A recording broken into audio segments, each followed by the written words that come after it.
Captain Jake Morrison stared at the endless black of space through the bridge windows of the UES horizon and felt the weight of history on his shoulders, because this was humanity's first journey beyond their home solar system, and every decision he made would shape how the universe remembered his species. The exploration vessel hummed quietly around him as his crew worked at their stations, and Dr. Lisa Carter was checking medical supplies in the sick bay, while engineer Tony Rodriguez ran diagnostics on the ship's systems, and communications specialist Amy Walsh monitored deep space frequencies for any signs of intelligent life. They had been traveling for 3 months since leaving Earth's orbit, and the Kepler 442 system stretched out before them with its pale yellow star casting long shadows across several rocky planets that looked promising for future human colonies. Jake was reviewing survey data when Amy's voice cracked through the bridge speakers with excitement and fear mixed together, because she had detected something that changed everything. "Captain, I'm picking up massive energy signatures from the 4th planet, and there are multiple ships engaged in what looks like combat." Jake moved to Amy's station and saw the display showing 2 groups of vessels locked in fierce battle, and one ship was clearly larger and more elegant, while several smaller craft swarmed around it like angry wasps attacking a giant. "Can you identify the ships?" Jake asked, while his mind raced through first contact protocols that seemed useless in this situation.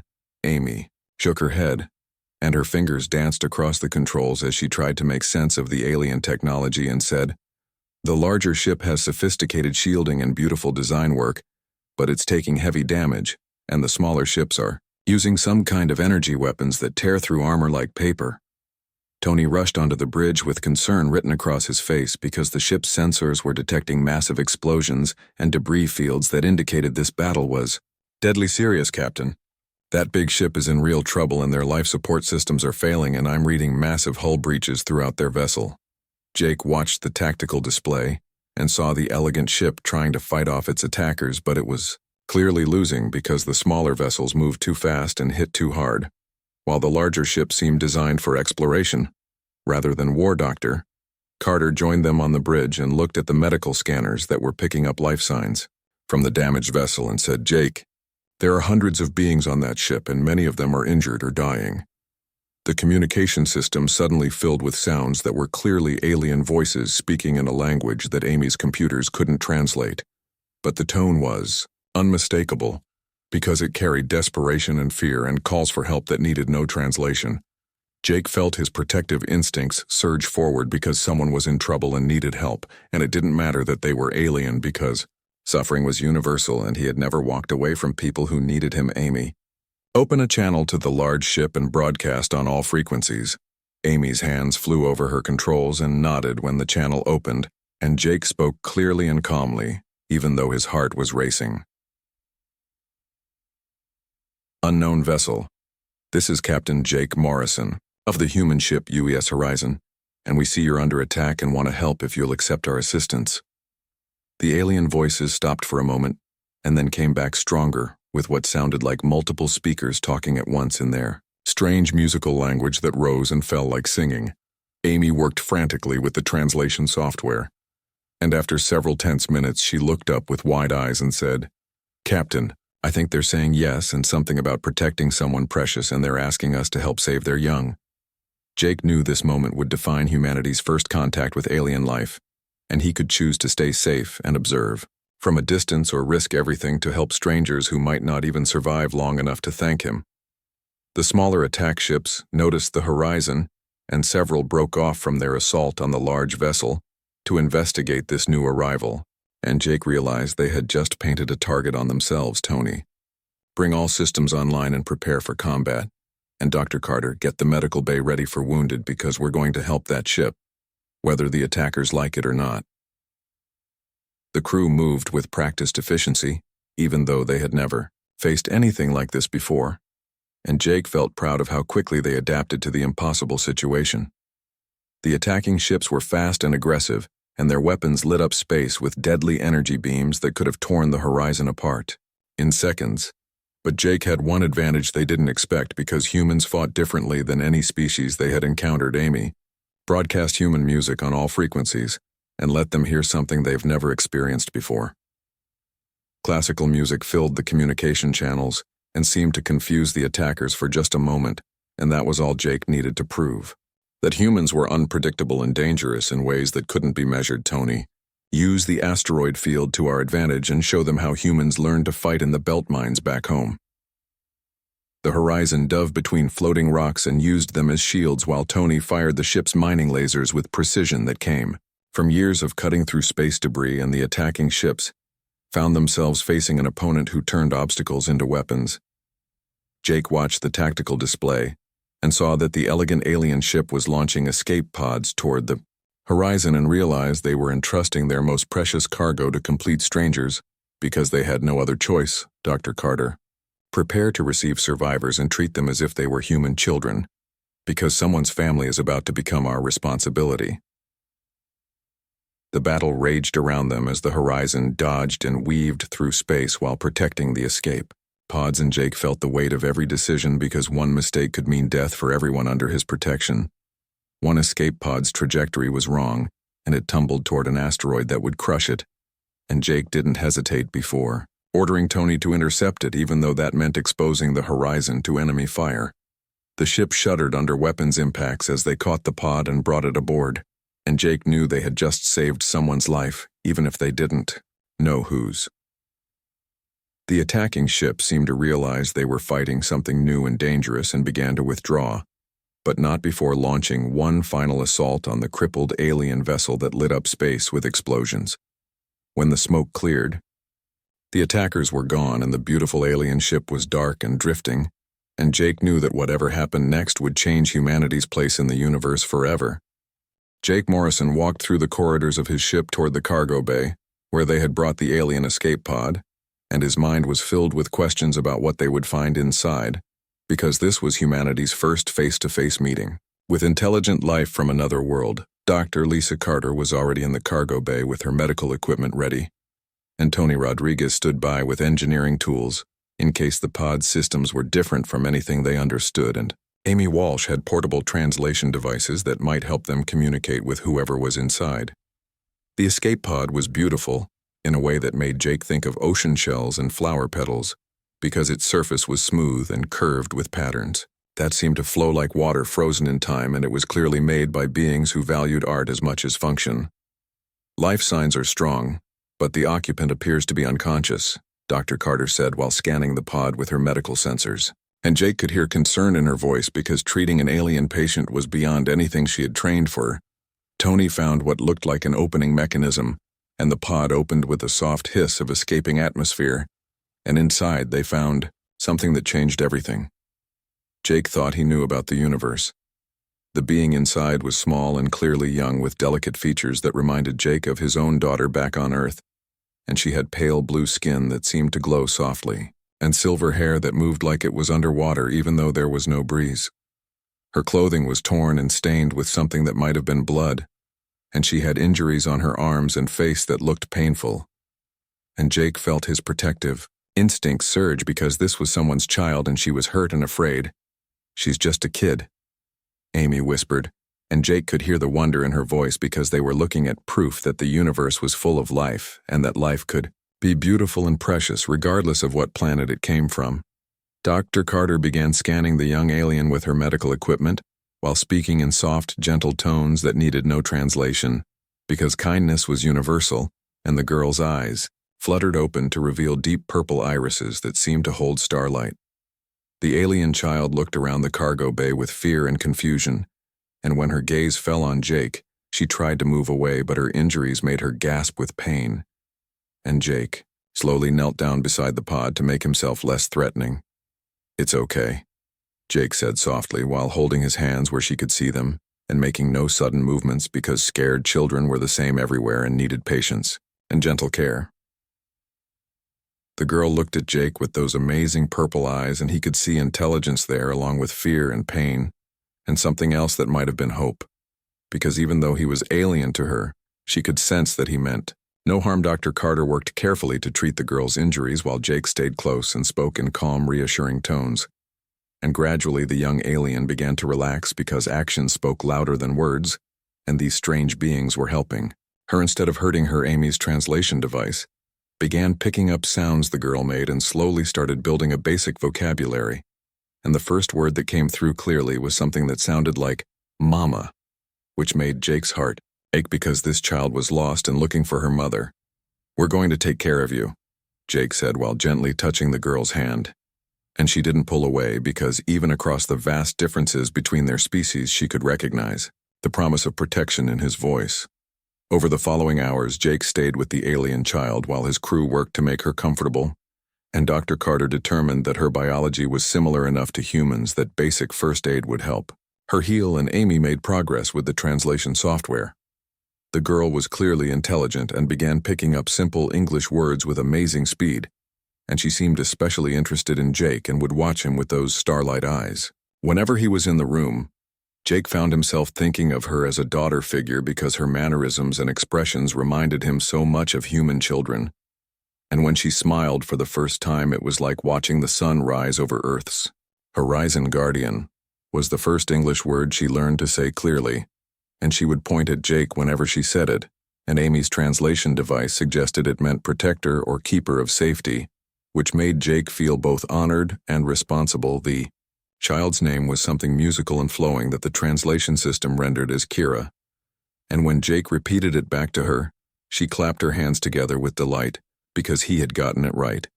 And communication was possible between their species. Kira began teaching Jake words in her own language, and he learned that she was a princess and her mother was a queen, and the ship they had tried to save was carrying the royal family when the attackers had struck without warning. "Bad. Hun's hurt Mama ship," Kira said in broken English while pointing toward the viewport where her mother's vessel drifted dark and silent, and Jake could see tears forming in her purple eyes because she didn't know if her family was alive. Jake made a decision that would change the course of his life because he couldn't bear to see this child suffer, and he knelt down beside her bed and took her small blue hand in his larger human one. "I promise, I'll keep you safe until we find your mama," Jake said, and Kira looked into his eyes and seemed to understand that this was more than just words because humans made promises with their hearts and souls. Dr. Carter pulled Jake aside and told him that Kira's injuries were healing well, but she was showing signs of severe emotional trauma and needed stability and care, and Jake realized that he had become responsible for an alien princess who had lost everything. The ship's sensors detected movement from the direction of the royal vessel, and Amy reported that another ship was approaching, and it was much larger than the attackers had been, and was broadcasting signals that might be rescue attempts.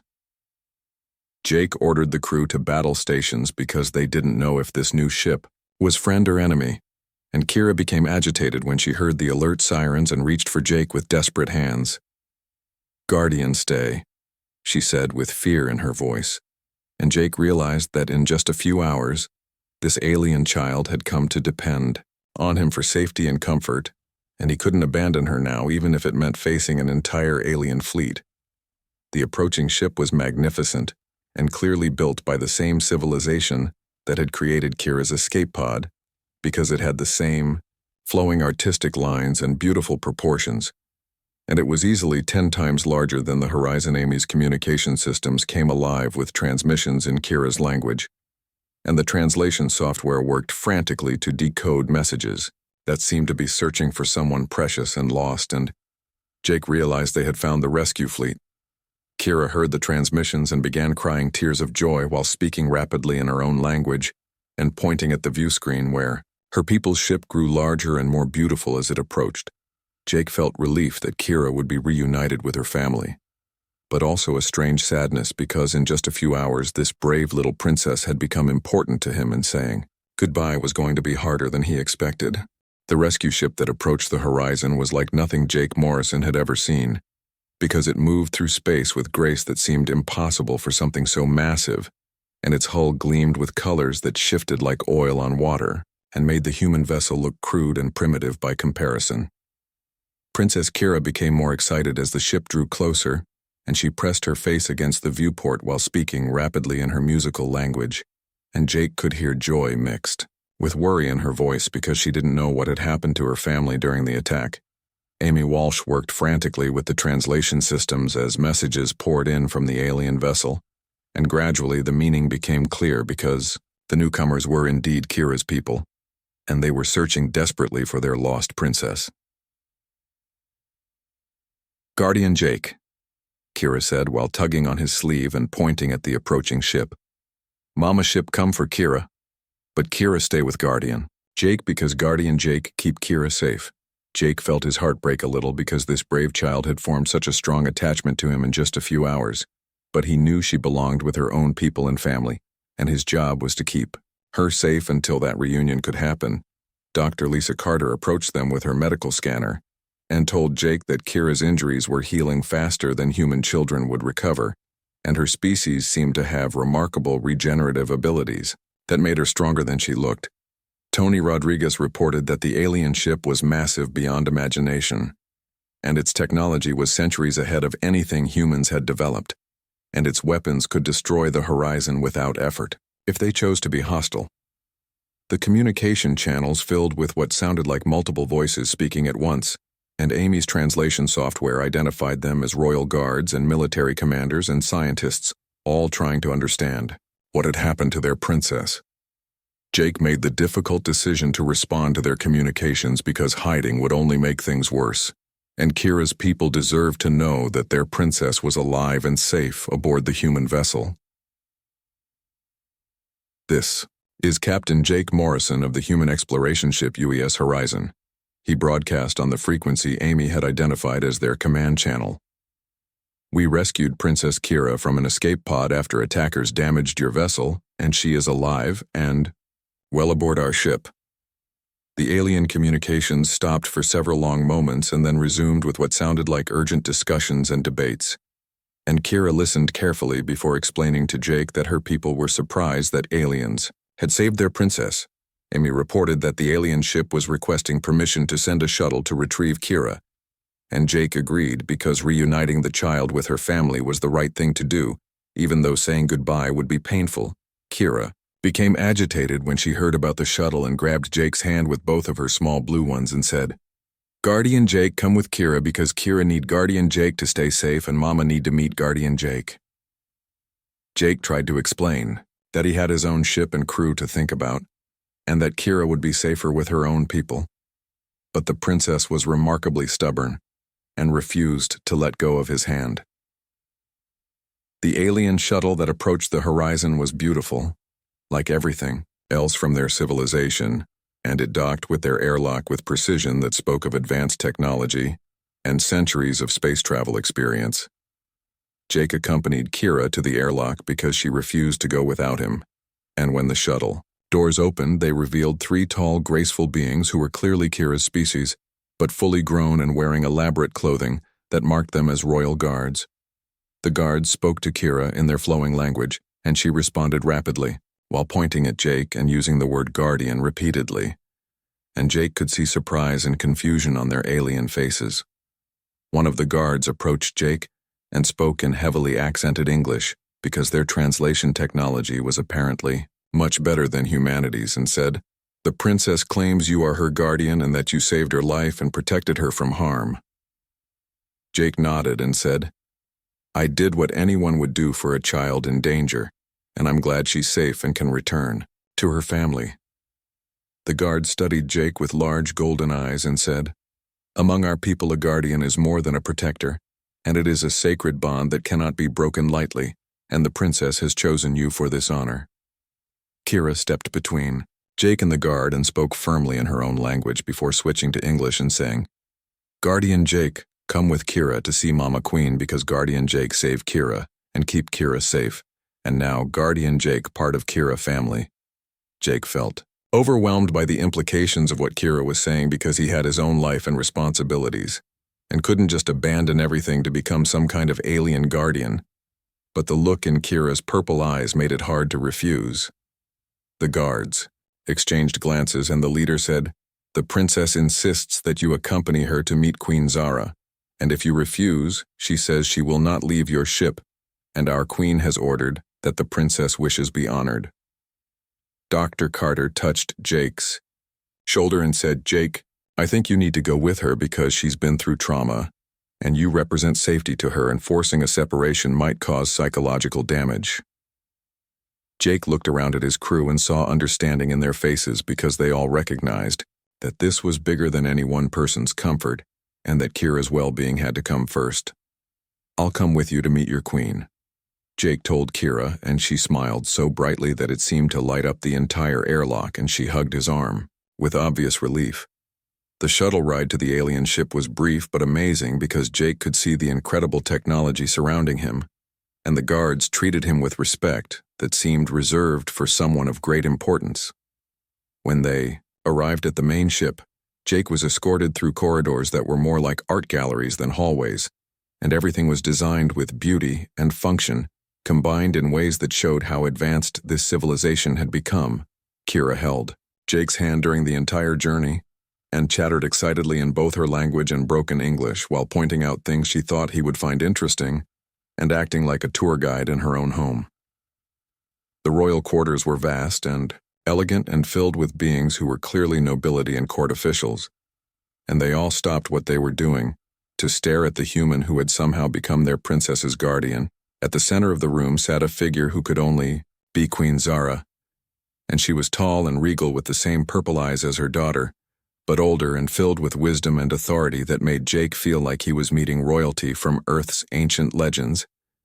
Kira ran to her mother and they embraced, while speaking rapidly in their musical language, and Jake could see relief and love passing between them, and felt glad that this family had been reunited. Queen Zara looked at Jake over her daughter's head, and her expression was unreadable because she was studying the alien who had somehow earned her daughter's complete trust and devotion in just a few hours. "Guardian Jake," Kira said while pulling her mother toward him. "This Mama Queen Zara and Mama this Guardian Jake who saved Kira and keep Kira safe, and now Guardian Jake family." Jake bowed respectfully because he didn't know the proper protocol for meeting alien royalty, but it seemed like the right thing to do, and Queen Zara's expression softened slightly at his show of respect. Queen Zara studied Jake Morrison with eyes that seemed to look into his very soul, and he could feel the weight of her attention like a physical force because this was a being who had ruled over millions of lives and made decisions that affected entire star systems. The royal court around them was silent and tense because everyone understood that this moment would determine the fate of the first human to set foot aboard their ship, and Jake tried to stand straight and show no fear even though he was completely out of his depth. "Captain Morrison," Queen Zara said in English that was almost perfect, and her voice carried authority that made Jake think of mountains and deep oceans. "My daughter tells me that you saved her life and claimed her as your responsibility when you could have remained safe." Jake looked down at Princess Kira, who was still holding his hand, and said, "Your Majesty, I did what any decent person would do when they saw a child in danger, and I'm just glad that Kira is safe and back with her family where she belongs." The Queen's expression changed slightly, and Jake could see surprise there because his answer was apparently not what she had expected, and several court officials whispered among themselves in their musical language. Kira spoke up in her clear young voice and said, "Mama, Guardian Jake, not like other aliens because Guardian Jake protect Kira even when bad ones come, and Guardian Jake make Kira feel safe like Papa used to do." Jake felt his heart clench because he could hear the pain in Kira's voice when she mentioned her father, and he realized that the attacks must have cost this family more than just their ship and their sense of security. Queen Zara knelt down to Kira's level and spoke to her daughter in their own language for several minutes while Jake stood awkwardly nearby and tried not to listen to their private conversation, even though he couldn't understand the words anyway. When the Queen stood up again, her expression was different, and Jake could see something like wonder mixed with concern, because Kira had apparently told her mother things that changed how she saw the human standing before her. "My daughter has shared with me the memories of your time together," Queen Zara said, while studying Jake's face. "She has shown me your thoughts and feelings through our mental connection, and I see that your protection of her came from genuine care." Jake felt confused, because he didn't understand what mental connection meant. But before he could ask questions, the Queen continued speaking in a voice that carried both gratitude and something that might have been worry.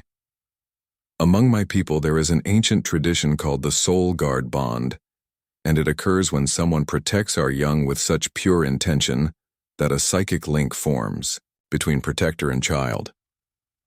The court officials around them became agitated and began speaking rapidly among themselves, and Jake could sense that this revelation was causing some kind of political or cultural crisis. Kira looked up at Jake with her bright purple eyes and said, "Guardian Jake now, Kira Soulguard, and that mean Guardian Jake, stay with Kira always and help Kira grow up safe and strong." Jake felt panic rising in his chest because he had his own life and responsibilities and couldn't just abandon everything to become some kind of alien guardian. But when he looked at Kira's hopeful face, he found it hard to refuse. "Your Majesty," Jake said carefully, "I'm honored by your daughter's trust. But I have my own crew and mission, and I can't just abandon my responsibilities to my own people." Queen Zara nodded with understanding and said, "I know this creates a difficult situation, and normally the Soul Guard bond would mean you must remain with Kira until she reaches adulthood. But these are not normal circumstances." An elderly court official approached the Queen and spoke urgently in their language, and Jake could see concern and possibly fear in the alien's expression as he gestured toward Jake. The Queen listened to her advisor and then turned back to Jake with an expression that had become more formal and distant and said, "My people are concerned about having an alien so close to our royal family." Jake felt hurt by the change in her tone, but tried to understand that these people had just been attacked and were probably suspicious of all outsiders, and his presence was probably seen as a potential threat. Kira seemed to sense the tension and stepped closer to Jake while speaking firmly to her mother in their flowing language, and Jake could hear determination in her young voice even though he couldn't understand the words. "Kira says that you have proven yourself worthy of trust." Queen Zara translated, "But my advisors worry about the implications of allowing an alien to serve as soul guard to the heir of our empire." Jake looked around the royal court and could see the expressions of the various officials and nobles, and it was clear that opinion was divided about what to do with the human who had somehow become bonded to their princess. "Perhaps there is a compromise," Jake said while trying to project confidence he didn't feel. "I could remain long enough to help Kira recover from her trauma and then gradually transition her care to someone from your own people." Queen Zara considered this suggestion while her advisors continued their heated discussions, and Kira tugged on Jake's sleeve and said, "Guardian Jake not leave Kira because Kira need Guardian Jake to feel safe." Thor, Queen looked at her daughter with love and concern, and Jake could see the internal struggle she was facing because she wanted to honor the ancient traditions, but also had to consider the political realities of their situation. "There is another concern," Queen Zara said while turning back to Jake. "The Soul Guard bond is not something that can be easily broken, and attempts to force separation have led to psychological damage in our young people." Jake felt a chill run down his spine because he was beginning to understand that this was more serious than he had realized and that his simple act of protecting a child had created consequences that could affect the rest of his life. Dr. Carter's voice came through Jake's communicator asking for a status update, and Jake realized that his crew was probably worried about him and wondering what was happening aboard the alien vessel. "Your Majesty, I need to contact my crew and let them know that I'm safe," Jake said, and Queen Zara nodded and gestured for one of her guards to escort him to a communication station as they walked through the ship. Jake noticed that many of the crew members stopped what they were doing to stare at him, and he could sense curiosity mixed with suspicion in their golden eyes. The communication system was more advanced than anything humans had developed, but the interface was intuitive, and Jake was able to contact the Horizon and speak with Dr. Carter about the situation. "Jake, we're all worried about you." Lisa's voice came through clearly. "What's happening over there and when are you coming back?" Jake explained the situation as best he could while Kira stood beside him and listened to every word, and he could see her becoming upset when he talked about the possibility of leaving. "Guardian Jake stay with Kira," she said firmly while grabbing his arm. "Guardian Jake promised to keep Kira safe and promises not break." Jake realized that Kira was right and that he had made a promise to protect her, and that breaking that promise would be wrong regardless of how complicated the situation had become. Queen Zara had been listening to the conversation, and when Jake finished talking to his crew, she said, "Captain Morrison, I have a proposal that might solve our dilemma." Queen Zara stood before Jake Morrison in the center of her royal court, and the weight of history seemed to settle on her shoulders because the decision she was about to make would change the relationship between their species forever. "Captain Morrison," she said with formal dignity, "I have consulted with my advisors and studied the ancient laws of our people, and I believe there is a solution that honors both your obligations to your crew and the sacred bond you have formed with my daughter." Jake felt his heart racing because he could sense that whatever the Queen was about to propose would fundamentally alter the course of his life and possibly the future of human and alien relations. Princess Kira moved closer to Jake and took his hand while looking up at her mother with those bright purple eyes that seemed to hold starlight and said, "Mama, make Guardian Jake stay with Kira forever." The Queen smiled at her daughter with love and sadness mixed together and said, "My dear child, Guardian Jake has his own people to consider, and we must find a way that respects both his duties and your needs." The court officials around them listened intently as Queen Zara began to speak, and Jake could see that many of them were surprised by whatever decision their ruler had reached. "I propose that Captain Morrison serve as the first ambassador between our peoples," Queen Zara announced. This would allow him to fulfill his role as Kira's soul guard, while also representing human interests in our space. Jake felt stunned by the magnitude of what she was suggesting, because becoming an ambassador would mean taking on responsibilities he had never imagined, and representing all of humanity in dealings with an advanced alien civilization, Your Majesty. Jake said carefully, "I'm honored by your proposal, but I'm just a ship captain and I don't have any training in diplomacy or interstellar relations." Queen Zara smiled and said, "The qualities that made you worthy to be my daughter's soul guard are the same qualities that would make you an excellent ambassador, and sometimes the best diplomats are those who act from the heart rather than from protocol." Kira clapped her hands together with joy and said, "Guardian Jake, stay with Kira and help Mama make friends with Guardian Jake people and everyone be happy." Jake looked around the royal court and could see that the Queen's proposal had created excitement among some officials and concern among others, and he realized that this decision would have consequences far beyond his personal situation. Dr. Carter's voice came through his communicator again, asking for an update, and Jake realized he needed to discuss this momentous decision with his crew before giving the Queen an answer. "Your Majesty, I need time to consider your proposal and discuss it with my crew," Jake said. "This decision affects all of us and I can't make it alone." Queen Zara nodded with understanding and said, "Of course you must consult with your people and I will arrange for your crew to visit our ship so they can see what we are offering." Over the following hours, Jake's crew was transported to the alien vessel, and they were amazed by the advanced technology and beautiful architecture that surrounded them, and Dr. Carter was particularly fascinated by the medical capabilities of Kira's people. Tony Rodriguez spent time with the alien engineers and marveled at propulsion systems that could cross vast distances in weeks rather than months. And Amy Walsh worked with their communication specialists to improve translation between their languages. Each member of Jake's crew was offered positions within the new embassy that Queen Zara wanted to establish, and they would become the founding members of humanity's first interstellar diplomatic mission. "Jake," Dr. Carter said during their private discussion, "this is the opportunity of a lifetime, and we could help establish peaceful relations between our species and learn things that would benefit all of humanity." Tony agreed enthusiastically because the chance to work with alien technology was everything he had dreamed of since childhood, and Amy was excited about the challenge of improving communication between different species. But Jake still felt torn because accepting the Queen's offer would mean leaving Earth permanently and never seeing his own family again.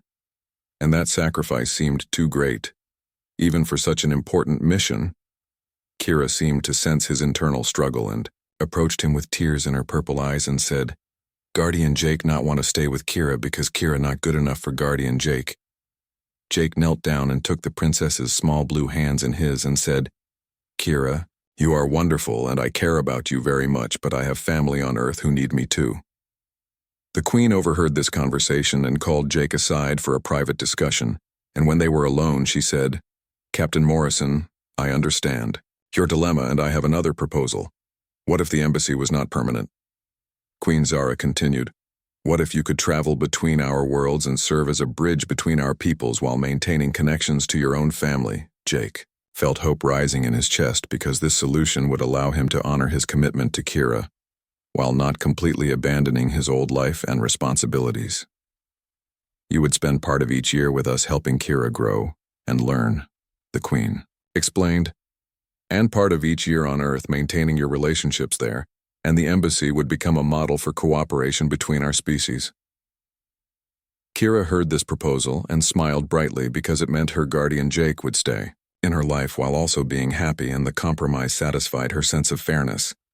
Jake looked at his crew and saw excitement and hope in their faces because they understood that this opportunity could change the future of human civilization and open up possibilities that had only existed in dreams. "Your Majesty," Jake said with determination, "I accept your proposal and I pledge to serve as ambassador between our peoples and to help Princess Kira grow into the leader she is destined to become." The royal court erupted in celebration as Queen Zara formally announced the establishment of the first human embassy in their space, and Kira hugged Jake tightly while saying, "Guardian Jake, stay with Kira and everything be perfect, over." The following months, Jake and his crew worked to establish the embassy and learned about alien culture while teaching the Queen's people about human values and achievements, and slowly the two species began to understand each other. Jake discovered that his role as Kira's soul guard involved not just protection but also education, and he found himself teaching the young princess about human concepts like democracy and individual rights and scientific method in return. Kira taught Jake about her people's advanced understanding of psychology and their methods for achieving harmony between different groups and their techniques for solving conflicts without violence. The embassy became a center of learning and cultural exchange where humans and aliens worked together on projects that benefited both species, and Jake realized that his simple act of protecting a frightened child had opened the door to a new era of cooperation. Years later, when Kira had grown into a wise and capable young leader, she would often tell visitors about the day a human guardian had saved her life and changed the course of history, and Jake would smile, knowing that sometimes the most important decisions were the ones made from the heart. The galaxy became a little smaller and a little friendlier because one human captain had chosen to protect someone else's child, and in doing so had proven that compassion and courage were universal values that could bridge any gap between different worlds and different species.